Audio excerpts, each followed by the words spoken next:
Pak Dirjen untuk memberikan penjelasan lagi terkait dengan tunjangan guru dihapus atau tidak. Yang kedua juga nasib-nasib guru yang dalam proses sertifikasi bagaimana. Dan pertanyaan dari Mas Ilham terkait skema berbeda dalam tunjangan guru. Mohon penjelasannya. Dan dari Mbak Dian, guru-guru yang tanpa ikut sertifikasi ini nanti seperti apa tunjangannya. Mungkin itu Pak Dirjen. Silakan direspon Pak Dirjen. Baik, terima kasih Pak Anang dan teman-teman semua dari Mbak Yulia, Pak Mas Ilham, dan Mbak Dian ya.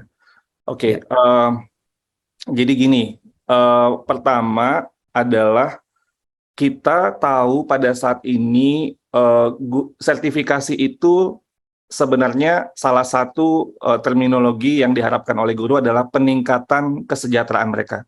Ini harus dipahami sekali. Jadi dengan demikian 1,6 juta guru yang saat ini masih perlu untuk menunggu bisa ikut sertifikasi atau PPG ya. Dan itu kan ada prosesnya, Ibu Bapak semua. Prosesnya ada yang bahkan juga ada yang sudah ikut tapi belum lulus sampai sekarang gitu ya. Nah, sehingga proses yang panjang 1,6 juta ini itu akan memakan waktu sangat lama sekali untuk kita bisa selesaikan. Dan itu yang menjadi perhatian kita. Karena kita ingin guru mendapatkan peningkatan kesejahteraan yang layak. Dan itu harus menjadi prinsip utama dalam RUU Sisdiknas kita. Dan ini yang kita perjuangkan dengan mekanisme yang, nah sekarang begini, kalau tadinya untuk mendapatkan peningkatan kesejahteraan itu harus melalui proses PPG dan sertifikasi, maka sekarang kita menggunakan proses yang ada kita kembalikan kepada Undang-Undang ASN dan Undang-Undang Ketenagakerjaan, sehingga ketika ini prinsip ini bisa kita sepakati, 1,6 juta ini tidak perlu lagi menunggu. Jika ini disepakati menjadi bagian dari undang-undang, maka sesudah undang-undang ini terbit, 1,6 juta itu bisa langsung mendapatkan peningkatan kesejahteraan. Jadi itu secara sangat ininya, yang kadang-kadang ini sering hilang ya, yang dalam narasi. Jadi kalau seandainya kita mengikuti proses yang sekarang, ini kita nggak tahu 1,6 juta ini kapan, bahkan sampai mereka pensiun pun mungkin mereka tidak akan dapat peningkatan kesejahteraan. Nah, yang kita perjuangkan saat ini, bagaimana kemudian ini bisa langsung mereka mendapatkan peningkatan kesejahteraan. Jadi kita mau pilih prinsip yang mana nih? Prinsip, saya dengar ya, yang kemudian mungkin agak kurang paham gitu ya, beberapa teman-teman yang juga ada yang berklarifikasi ke saya, kalau kita status quo pada saat ini, Ibu Bapak semua, itu kasihan guru-guru kita yang 1,6 juta ini.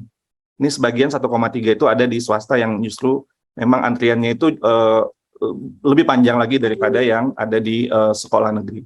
Dan ini yang ingin kita perjuangkan, dan mekanisme kalau kita mengandalkan sertifikasi, itu proses menyelesaikannya itu akan sangat lama sekali. Dan ini yang bisa selesai. Jadi langsung bisa mereka mendapatkan peningkatan penghasilan dengan jika prinsip ini kita sepakati.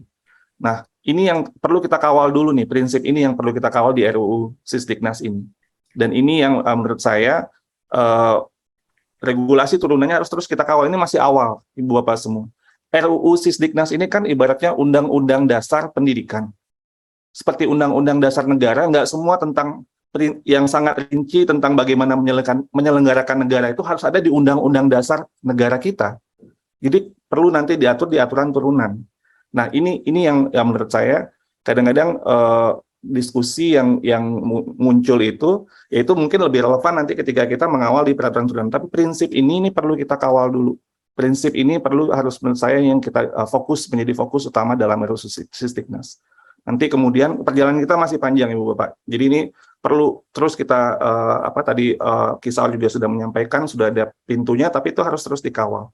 Bunda Teti juga bilang tadi, ini ada catatan masih perlu terus kita kawal. Pak Dudung juga sama. Jadi ini hal-hal yang menurut saya harus terus kita. Tapi prinsipnya ini menurut saya ini hal yang sangat berpihak kepada guru, sangat berpihak bagaimana guru bisa lebih sejahtera.